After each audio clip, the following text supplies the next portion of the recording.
2014 চনৰ 23 ডিচেম্বৰ তাৰিখ এটা অভিশপ্ত দিন। আজি তাৰিখটো সেই দিনটোত বিশ্বনাথ জিলাৰ অন্তৰ্গত তিনিখুটি ফুলবাৰী নামৰ ঠাইত অভিশপ্ত দিনটোত কেইজনমান সন্ত্ৰাসবাদীয়ে বহু নিৰীহ লোকক হত্যা কৰিছিল। তাৰ ভিতৰত সৰু ল'ৰা ছোৱালীৰ পৰা আৰম্ভ কৰি একেবাৰে বুঢ়া বৃদ্ধলৈকে, আনকি এবছৰীয়া সন্তানো এৰাই যোৱা নাছিল। 31 জন লোকক হত্যা কৰাৰ পাছত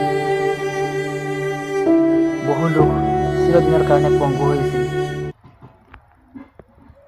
সঁচাকৈ দিনটো বহুত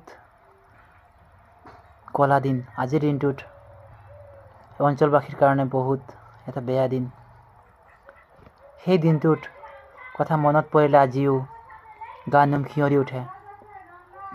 চাৰিওফালে চলি আছিল খ্ৰীষ্টমাছ বৰদিনৰ উৎসৱৰ উলহ মালহৰ আয়োজন, আৰু ঠিক সন্ধিয়া সময়তেই সেই ঘটনা ঘটিছিল। সঁচাকৈ আজিৰ এই দিনটোত সেই শ্বহীদসকলক শ্ৰদ্ধাৰে সোঁৱৰিছোঁ আৰু সেই লোকসকলক চিৰশান্তিৰ কাৰণে প্ৰাৰ্থনা জনাইছোঁ।